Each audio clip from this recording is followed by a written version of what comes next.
Assalamu alaikum viewers. This is Mohammad Atif. I'm here with the new lecture of IS 16, in fact, second lecture, which is about subsequent expenditure, depreciation, method of charging depreciation, policies of depreciation, और हम कैसे जो है वो consider करते हैं change in the residual value estimate, change in useful life estimate, उसको कैसे कंसिडर किया जाता है with the help of examples. ये सब चीजें इसमें डिस्कस की जाएंगी। तो सबसे पहले बात करते हैं सब्सिक्वेंट एक्सपेंडिचर की।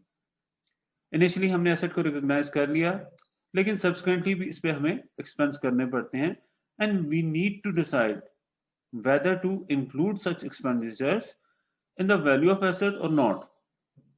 तो उसका डिसीजन क्राइटेरिया ये है कि अगर as a result of expense आपके पास एसेट की वैल्यू इनहेंस हो जाती है, उसकी यूजफुल लाइफ इनहेंस हो जाती है, तो ऐसी सूरत में वो फर्दर एक्सपेंसेस, वो सब्सिक्वेंट एक्सपेंसेस आपके एसेट की वैल्यू में शामिल कर दिए जाते हैं।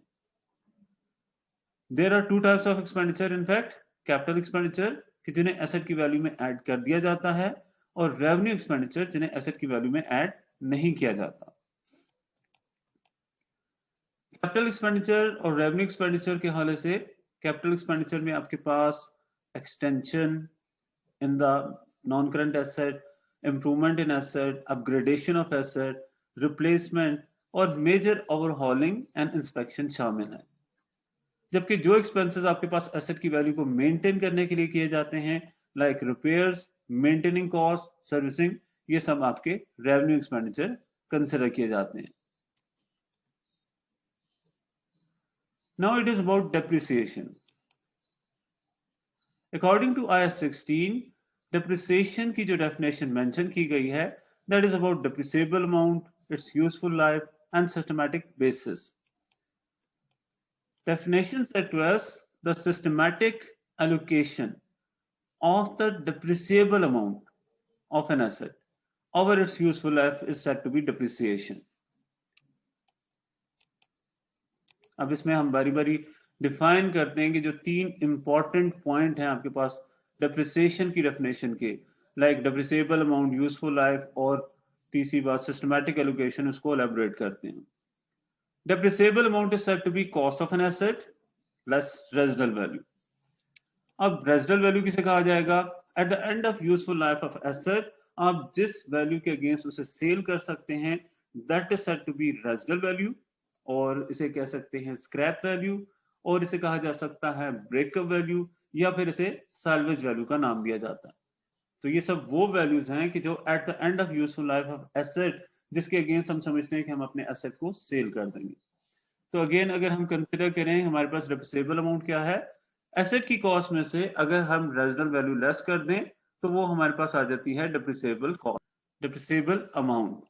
एसेट की वैल्यू में से अगर रेजिडल वैल्यू लेस कर दी जाए तो आपके पास आ जाती है डेप्रिसिएबल अमाउंट। लाइक अगर हम बात करें, एक एसेट हमने परचेज किया 1 लाख का, और एक्सपेक्ट करते हैं कि eight the end of useful life इस एसेट को 10,000 का सेल किया जा सकता है। इट मींस कि उस एसेट की वैल्यू आपके पास डेप्रिसिएबल अमाउंट उसकी 90,000 आएगी। ये एसेट 1 लाख से लेकर 10,000 तक 90,000 की वैल्यू से डिप्रिसिएट होगा, and that is said to be depreciable amount. Carrying value कहा जाता है the amount at which an asset is recognised after deducting any accumulated depreciation and accumulated impairment losses। कोई भी जितनी भी अब तक डिप्रिसिएशन एक एसेट पे चार्ज हो चुकी है, वो सब्ट्रैक्ट कर दें, डिडक्ट कर दें अगर एसेट की कॉस्ट में से, तो आपके पास आ जाएगी कैरिंग वैल्यू।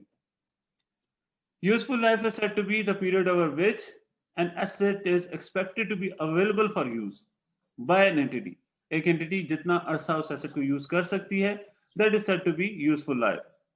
ये आपके पास पीरियड यानी ईयर्स वाइज भी हो सकती है और नंबर ऑफ यूनिट वाइज भी हो सकती है। यानी एक मशीनरी की कैपेसिटी अगर हम मेजर करते हैं in terms of unit produce, यानी जितने यूनिट वो मशीनरी प्रोड्यूस कर सकती है, then useful life is based on number of unit produced. The number of production और similar unit expected to be obtained from the asset by an entity. अब हम एक इंपॉर्टेंट बात करते हैं, एक इंपॉर्टेंट रूल को आइडेंटिफाई करते हैं कि when to start charging depreciation, commencement of depreciation कब होती है? तो डेप्रिसिएशन किसी भी एसेट पे चार्ज की जाती है when the asset become available for use. For example, अगर आपने एक एसेट 1 जनवरी को परचेज किया, 1 फरवरी को इंस्टॉल किया और 1 मार्च से उस पर प्रोडक्शन स्टार्ट की, तो उस एसेट पे डिप्रिसिएशन कब स्टार्ट की जाएगी? क्या 1 जनवरी को कि जब हमने एसेट परचेज किया? नो, बिकॉज हमने इंस्टॉल नहीं किया था एसेट, और इंस्टॉल किए बगैर किसी एसेट को यूटिलाइज नहीं किया जा सकता। सेकंड, 1 फरवरी को कि जब हमने एसेट इंस्टॉल कर दिया, right, because this is the date कि जिस डेट से एसेट अवेलेबल फॉर यूज है। नो डाउट आप उसे 1 मार्च से यूटिलाइज करना शुरू कर रहे हैं, but according to the rule आपके पास डिप्रिसिएशन उस एसेट पे चार्ज करनी शुरू की जाएगी कि जब वो एसेट अवेलेबल फॉर यूज है, यानी 1 फरवरी को। डिप्रिसिएशन चार्ज करने की एंट्री सिंपल सी पास की जाती है डिप्रिसिएशन अकाउंट डेबिट और accumulated depreciation credit.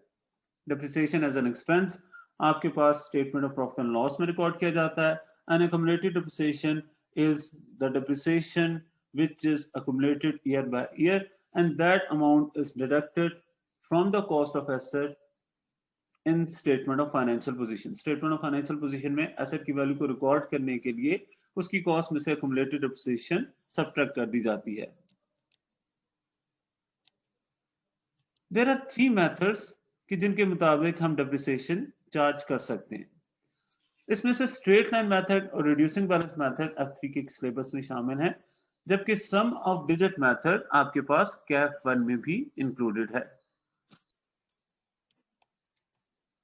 Straight line method, according to straight line method, या तो आपके पास एसेट के हवाले से उसकी यूजफुल लाइफ गिवन होगी, या फिर आपके पास डिप्रिसिएशन रेट गिवन होगा कि जिसके मुताबिक आपको डिप्रिसिएशन चार्ज करनी है। सिंपली स्ट्रेट लाइन मेथड का मतलब है कि एक जैसी डिप्रिसिएशन एक्सपेंस आपने चार्ज करना है किसी भी एसेट पे through out the useful life of asset. तो अगर आपके पास एसेट की यूजफुल लाइफ गिवन है तो डिप्रिसिएशन एक्सपेंस आपके पास जो रिकॉर्ड किया जाएगा that is cost less residual value divided bye useful life. This is the formula for calculating depreciation in accordance with straight line method when useful life is given.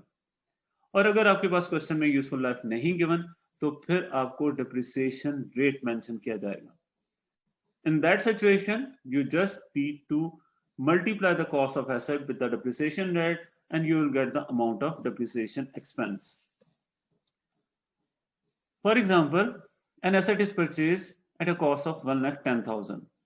On 1st January 2001, the asset has a total useful life of 10 years and estimated residual value is 30,000. Calculate depreciation. तो यहाँ पे आपके पास asset की cost भी given है, residual value भी given है और यूजफुल लाइफ भी गिवन है। तो अकॉर्डिंग टू फॉर्मूला आपने क्या करना है, कॉस्ट में से रेजिडुअल वैल्यू लेस कर देनी है, यानी 1,10,000 में से 30,000 लेस कर देंगे और रिमेनिंग जो 80,000 आया सो यूजफुल लाइफ यानी 10 ईयर से डिवाइड कर देंगे। एक साल का डेप्रिसिएशन एक्सपेंस आ जाएगा आपके पास 8,000। In the second example, a company's financial year end on 31st December. On 1st April 2015, the following payment relating to a new machine were made. Purchase cost is 50,000, installation is 10,000. Machinery is depreciated at the rate of 20% on cost. ये on cost पे depreciation होने का मतलब है कि this is a straight line method. Per annum calculated from the date of purchase, और हम इसे calculate कर रहे हैं from the date of purchase, यानी जिस डेट को हमने खरीदी है मशीनरी उस डेट से ईयर एंड तक हमने डिप्रिसिएशन चार्ज करनी है। तो सबसे पहले आप एसेट की कॉस्ट मेजर करेंगे, that is 50,000 purchase cost plus installation charges 10,000, 60,000 आपके पास एसेट की कॉस्ट आ जाएगी। देन इस पे 20% डिप्रिसिएशन आपकी चार्ज होगी 12,000, बट चूंकि इस साल इस एसेट को आपने 1 अप्रैल से लेकर 31 दिसंबर तक 9 मंथ्स यूज किया है, तो इस 12,000 की डिप्रिसिएशन को 9 से मल्टीप्लाई और 12 से डिवाइड कर देंगे to find out the depreciation expense for 9 months period, और ये आ जाएगी आपके पास 9,000।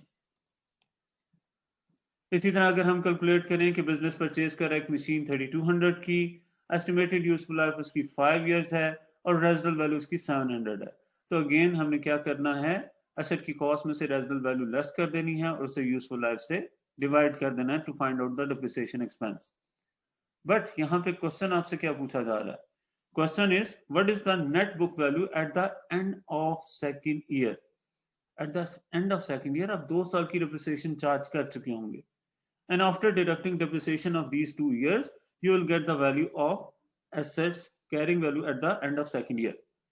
So 3200 minus 700 gives you 2500.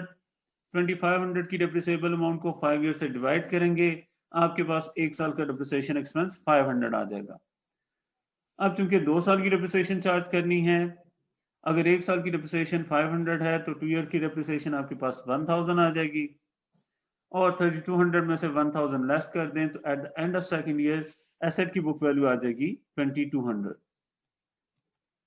Now it is about reducing balance method.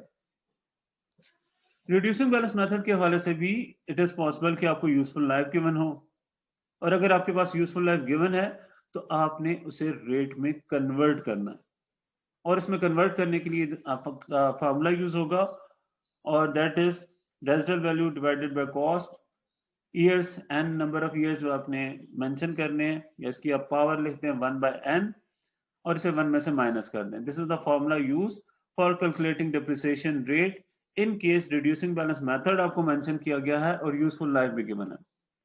With the help of this formula हम कैलकुलेट करते हैं कि क्या आपका डिप्रिसिएशन रेट है। आगे एक एग्जांपल में हम इसे कंसिडर भी करते हैं कि कैसे ये कैलकुलेशन की जाएगी। If depreciation rate is given तो तब तो सिंपल है कि फर्स्ट ईयर की डिप्रिसिएशन कैलकुलेट करने के लिए आपने कॉस्ट ऑफ एसेट को ही मल्टीप्लाई करना है डिप्रिसिएशन रेट से, but in case of subsequent years depreciation you have to multiply the depreciation rate with the carrying value. Carrying value या बुक वैल्यू एक ही चीज के दो नाम है। एसेट की कॉस्ट में से प्रीवियस डिप्रिसिएशन लेस कर दें तो आपके पास कैरिंग वैल्यू आ जाती है। For example, an asset cost 10,000 and has expected residual value of 2,000 at the end of its expected useful life which is 5 years। तो आपके पास एसेट की कॉस्ट गिवन है, रेजिडुअल वैल्यू गिवन है, यूजफुल लाइफ गिवन है। With the help of this formula आप इसे अपने पास वैल्यूज को पुट करके कैलकुलेटर पे कैलकुलेट कर सकते हैं कि what is the depreciation charge, and it comes as 27.5%। Next method is said to be sum of digit method। ये भी एक तरह से रिड्यूसिंग बैलेंस मेथड ही है, बट इसमें हमने किस रेट पे डिप्रिसिएशन चार्ज करनी है ये कैलकुलेट करने के बजाय हम सम ऑफ डिजिट्स की मदद से डिप्रिसिएशन कैलकुलेट करते हैं। तो this method is defined as where depreciation is calculated by multiplying the depreciable amount by fraction where numerator is the remaining life of the asset at the start of the period and the denominator is sum of all the years useful life at the start of ownership। यानी for example आपके पास 5 लाख जो है asset की cost है, उसकी useful life 5 years है। तो first हम कैलकुलेट करेंगे सम ऑफ डिजिट विच इज 5 + 4 + 3 + 2 + 1। इसे एक और formula n × n+1 divided by 2 से भी कैलकुलेट किया जा सकता है। n stand for number of years, useful life. तो ये सम ऑफ डिजिट आ गया हमारे पास 15। Now we have to calculate the depreciation for the first year. इसके लिए at the start of first year आपके पास इस एसेट की लाइफ 5 इयर्स थी, तो 5 आपने नोमिनेटर लिखा, divided by 15 sum of digit, multiply by 5 lakh जो कि डिप्रिसिएबल अमाउंट है। Hence you got the depreciation of first year which is 1,66,667।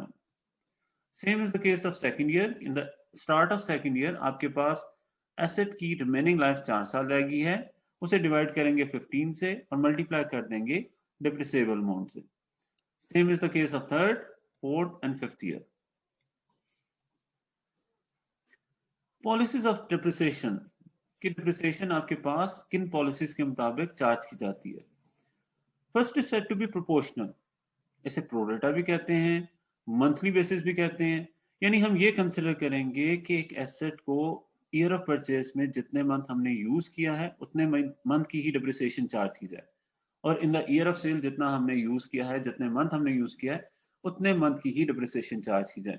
That is said to be proportional pro rata और monthly basis depreciation charges. Second policy हमें usually जिन words के हवाले से दी जाती है, that is charge full year depreciation in the year of purchase and none in the year of cell.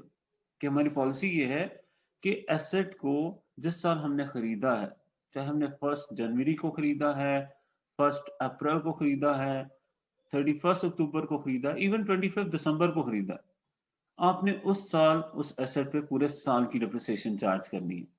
और जिस साल आप एसेट सेल कर रहे हैं, चाहे वो आप 28 दिसंबर को सेल कर रहे हैं, उस साल आप उस पर कोई डिप्रिसिएशन चार्ज नहीं करेंगे. इस डिप्रिसिएशन पॉलिसी को इन वर्ड्स के साथ भी सीए की बुक में मेंशन किया गया है कि the company has a policy of charging depreciation on asset existed eight the end of the year. कि उन एसेट पे डिप्रिसिएशन चार्ज की जाती है जो साल के एंड में मौजूद होते हैं. तो ये वर्डिंग भी इसी पॉलिसी को रिप्रेजेंट करती है. For example, the following information to bangers and smash a car repair business is given. Machine 1 जिसकी कॉस्ट 12,000 है, परचेज डेट है उसकी 1 अगस्त 2005, डिप्रिसिएशन मेथड है 20% स्ट्रेट लाइन और प्रो डेटा यानी आपके पास प्रोपोर्शनल पॉलिसी अडॉप्ट की जाती है डिप्रिसिएशन चार्ज करने की. मशीन 2 8,000 की परचेज की हमने 1 अक्टूबर 2006 को, डिप्रिसिएशन मेथड 10% है, रिड्यूसिंग बैलेंस मेथड है और प्रो रेटा बेसिस है, यानी मंथ ऑफ यूज के हिसाब से ही डिप्रिसिएशन चार्ज की जाएगी. क्वेश्चन आपसे पूछा गया है कि what is the total depreciation charge for the year ended 31 December 2005 and 2006. तो पहले हम डिप्रिसिएशन चार्ज कैलकुलेट करते हैं 2005 का. यू नो दैट कि आपने मशीन 2 खरीदी 2006 में है, तो 2005 में तो सिर्फ एक ही एसेट पे डिप्रिसिएशन चार्ज होगी, मशीन 1, और ये मशीन 1 आपने परचेज की थी 1 अगस्त को. तो 1 अगस्त से लेकर 31 दिसंबर तक ये मशीन अगस्त, सितंबर, अक्टूबर, नवंबर, दिसंबर 5 महीने यूज की गई. तो इस पे 5 मंथ्स की depreciation in the year 2005 charge की जाएगी on straight line basis. So machine 1 की depreciation 12,000 cost multiplied by depreciation rate 20% multiplied by proportion of part of year कि जितना अर्सा हमने उस एसेट को यूज किया इस साल 5 months. इस तरह मशीन 1 की depreciation 1,000 आ गई जो कि इन एसेट पे 2005 की टोटल depreciation है. 2006 में दोनों एसेट यूटिलाइज हुए हैं. अब मशीन आपके पास मशीन 1 पूरा साल आपने यूटिलाइज की तो उस पर पूरे साल की depreciation चार्ज की जाएगी जो कि आ जाएगी 2400. लेकिन मशीन 2 आपने 1 अक्टूबर को परचेज की, यानी 2006 के ईयर में ये मशीन 2 आप सिर्फ 3 मंथ्स यूज कर रहे हैं, अक्टूबर, नवंबर, दिसंबर, तो 3 मंथ्स की ही डिप्रिसिएशन चार्ज की जाएगी 8,000 into 10% मल्टीप्लाई बाय 3/12. हेंस आपके पास टोटल डिप्रिसिएशन एक्सपेंस आ जाएगा 2600 फॉर द ईयर एंडेड 2006. अब हम एक और एग्जांपल डिस्कस करते हैं and that is again from ACA book, Kaplan book. Karen has been running a successful nursery school, Little Monkeys, since 2001. She bought the following asset as the nursery grew. She depreciated the oven at 10% straight line and minibus at 25% reducing balance method. A full year's depreciation is charged in the year of purchase and none in the year of disposal. A new oven for the nursery kitchen at the cost of 2,000 ये purchase किया था 1 दिसंबर 2004 को. और mini bus to take the children on trip for 18,000 और ये purchase की गई थी 1 जून 2004 को. What is the depreciation charge for the year ended 31 अक्टूबर 2006. हमने किस साल की डिप्रिसिएशन फाइंड आउट करनी है? 31 अक्टूबर 2006 की. ये ईयर स्टार्ट हुआ होगा हमारे पास 1 नवंबर 2005 को. तो फर्स्ट बात करते हैं ओवन की. ओवन हमने परचेज किया है और इस पे स्ट्रेट लाइन बेसिस पे डिप्रिसिएशन चार्ज की जाती है और हमने ये परचेज किया था 1 दिसंबर 2004 को. इस करंट ईयर में फ्रॉम 1 नवंबर 2005 टू 31 अक्टूबर 2006 ये सब पूरा साल हमने यूटिलाइज किया और पूरे साल की डिप्रिसिएशन 2000 का 10% 200 आ गई. Now it is about mini bus. क्योंकि मिनी बस पे डिप्रिसिएशन रेट 25% है और मेथड रिड्यूसिंग बैलेंस मेथड है। That is why we need to calculate कि हमारे पास 1 नवंबर 2005 तक इस एसेट की कैरिंग वैल्यू क्या थी। इसके लिए सबसे पहले हम ये देखने हैं कि accumulated depreciation on mini bus till 31 अक्टूबर 2005 कितनी चार्ज हुई। हमने एसेट परचेज किया था 1 जून 2004 को और पॉलिसी है कि ईयर ऑफ परचेज में फुल ईयर डिप्रिसिएशन चार्ज की जाती है।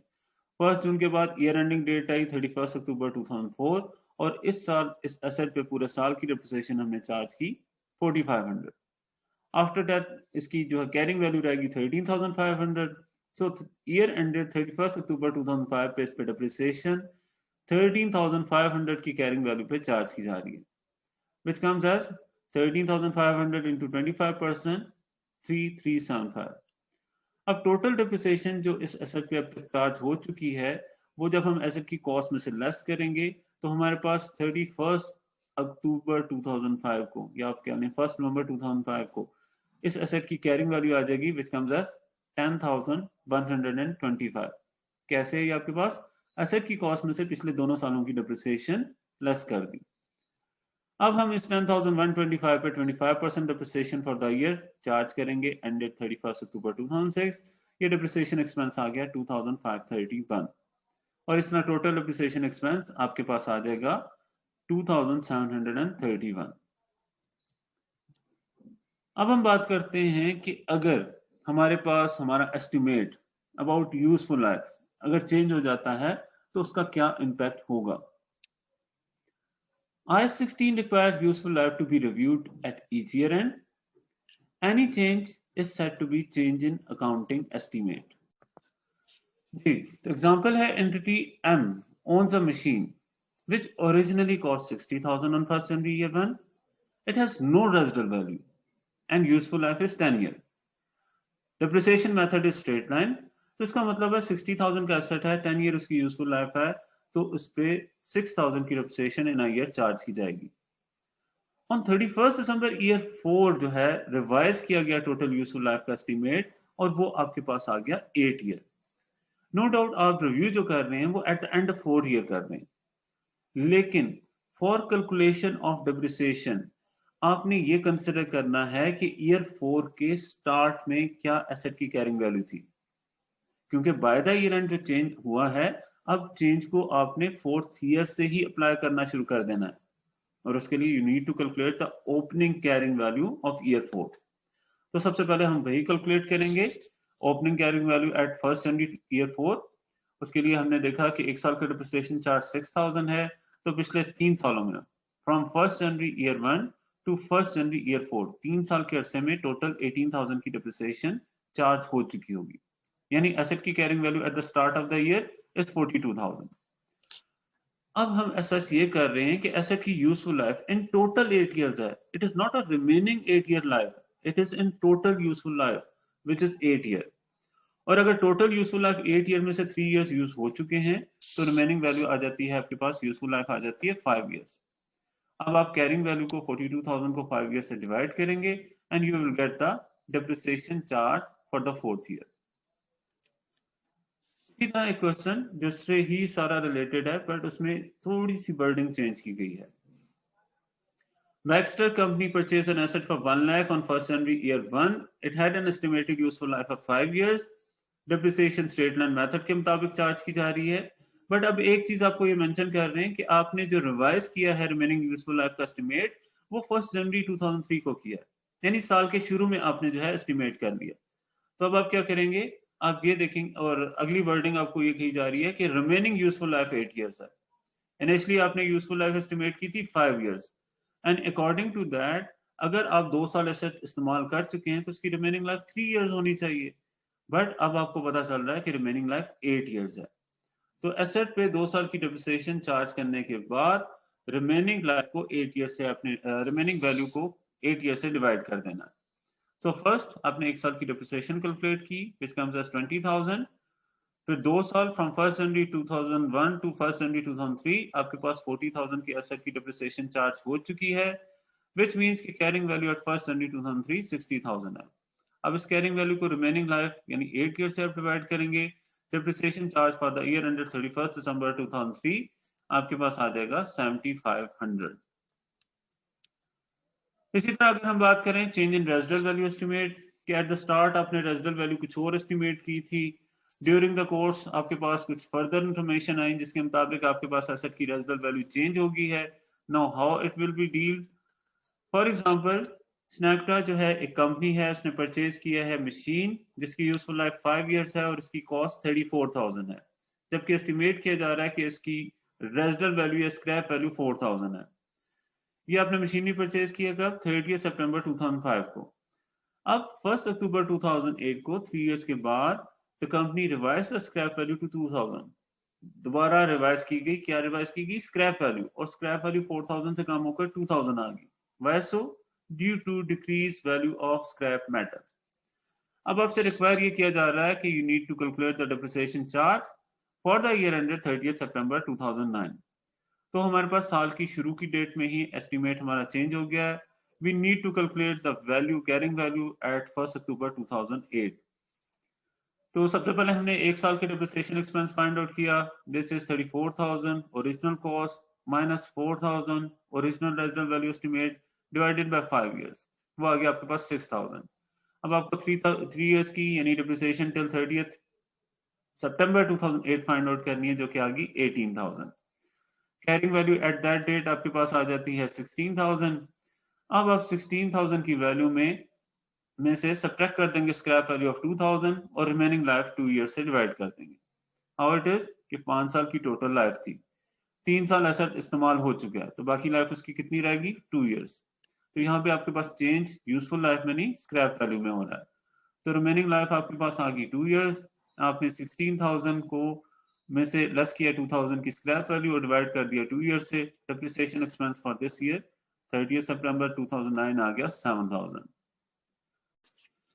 That is about the second lecture, which is about depreciation, how to charge depreciation, what are the method of depreciation, और इसके अलावा हमारे पास चेंज इन एस्टिमेट्स के मुताबिक और पॉलिसीज के हवाले से कैसे depreciation चार्ज की जाती है। This lecture was all about this. Do give your feedback in this regard, और हमारा next lecture इंशाल्लाह होगा, it will be about disposal or gain or loss on the sale of asset, gain or loss on the exchange of assets. Allah Hafiz.